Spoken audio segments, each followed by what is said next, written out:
Hello everyone, welcome to Hidden Khiladi Blogs. কালকে বলেছিলাম 10 লক্ষ টিউশন শিক্ষক বা শিক্ষিকা কিভাবে নিয়োগ করা যায়।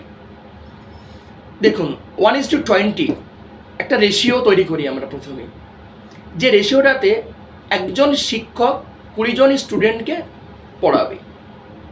How is it possible? রেশিওটাকে কীভাবে কন্ট্রোল নিয়ে আসা যায়, কীভাবে একটা প্রকল্পকে রান করা যায়, আর একটা প্রকল্প রান করতে গেলে কতটা রিসার্চ অ্যানালাইসিস করতে হয়, সেগুলো কে করবে? গভর্নমেন্ট করবে নাকি জনতা করবে? ভাবার বিষয়।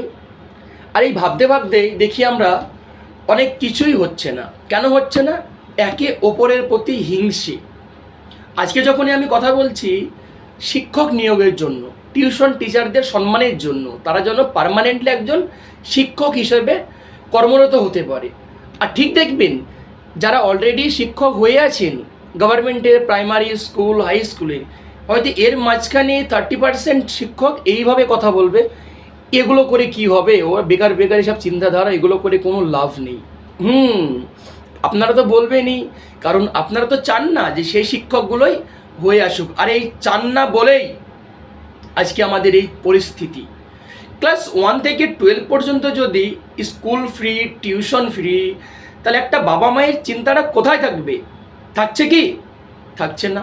কারণ তার ছেলে সকালে যেখানে টিউশন পড়তে যাবে ফ্রি, স্কুলে যাবে ফ্রি, বিকেলে টিউশন যাবে ফ্রি। পড়াবে কে? সেই শিক্ষক, যে শিক্ষকের কাছেই আপনার ছেলে পড়ছে, অথচ সেই শিক্ষক একজন গভর্নমেন্টের এমপ্লয়ি হিসাবে কনভার্ট হয়ে যাবে। তাহলে দেখুন, আজকে একজন টিউশন শিক্ষকের সম্মানটা কোথায়? প্রাইভেট পড়ায়, গ্রামের মাস্টার, চাকরি পায়নি, বেকার ছেলে। আর সেই শিক্ষকটাই যখন গভর্নমেন্টের এমপ্লয়ি হয়ে যাবে, তখন কিন্তু তার একটা সম্মান আকাশ ছোঁয়া হয়ে যাবে। সে নিজেকে গর্বিত মনে করবে যে সে একজন শিক্ষক। আচ্ছা, এবার গভর্নমেন্ট কিভাবে এটাকে রান করবে প্রোগ্রামটাকে? গভর্নমেন্ট একটা স্কিম ছেড়েছে, লক্ষ্মী ভাণ্ডার। এরকম অনেকগুলো স্কিমের মাধ্যম দিয়ে কিন্তু মানুষের কাছে ভাতা পৌঁছায়। আমার স্কিম, যেখানে আমি মনে করি এই স্কিমটাতে যদি সেম সার্কুলেশনটাকে আমি উল্টো করে দিই, এখানে 3 ধরনের ফেসিলিটিস আসবে। কিভাবে আসবে সেটা প্রথমত বলি। যে মা 1000 টাকা পাচ্ছে, সেই মাই বাচ্চাকে পড়ানোর জন্য 1000 টাকা দিচ্ছে। কাকে দিচ্ছে? কোনো একজন টিউশন শিক্ষককে। আচ্ছা, তাহলে গভর্নমেন্ট ডাইরেক্টলি যদি মাকে দেওয়ারই হয়, দিক, খুবই ভালো কথা।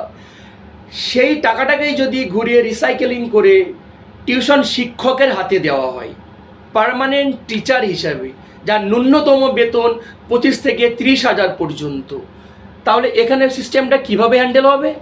যে একজন মায়ের পড়াশোনা ফ্রি, তার বাচ্চার প্রতি যে একটা খরচা পড়াশোনার জন্য, সেটা ফ্রি অফ কস্ট ক্লাস 1 থেকে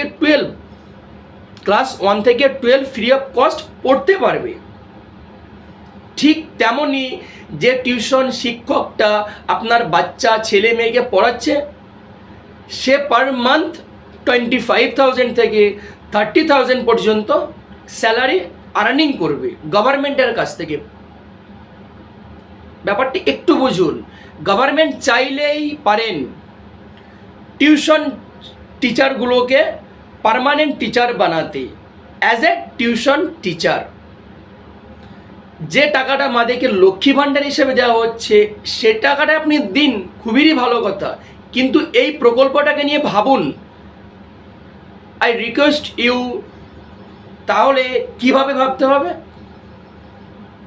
যে রেশিওটাকে আপনি বানাবেন, সেই রেশিওটা যেন পারফেক্ট হয়। তার জন্য আমাদের মতো জনসাধারণ কিছুই করতে পারবে না। যিনি ক্ষমতায় বসে আছেন তিনি চাইলেই পারেন প্রকল্প চালু করতে। তিনি তো অনেক ধরনের প্রকল্প চালু করেছেন। কেন এই প্রকল্পটা চালু হবে না? হ্যাঁ, এইটাও বলাই ভুল। কেন চালু হবে না? কারণ তিনাকে বলার মতো লোকটা কই? যে পজিশন পাচ্ছে বসে বসে ফল খাচ্ছে। কি খাচ্ছে? ফল। আর এই ফল খাওয়ার পরিণাম ভুগছেই আমরা, আর কেউ না।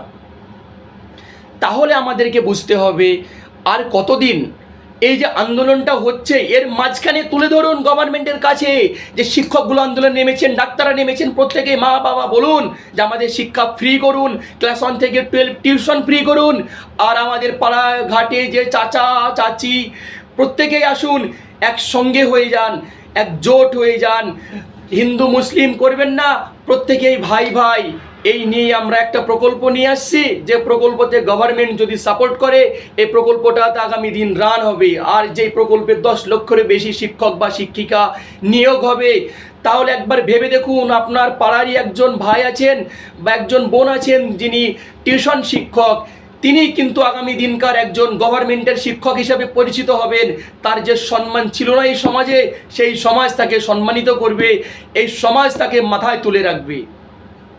এখানে কিন্তু গভর্নমেন্টের একটা টাকাও খরচা হচ্ছে না, কারণ গভর্নমেন্ট নিজেই রিসাইকেলিং করে নিচ্ছে, ছেলেগুলোকে ফ্রিতে পড়াচ্ছে, মাস্টারকে টাকা দিচ্ছে, মা বাবার সুবিধা।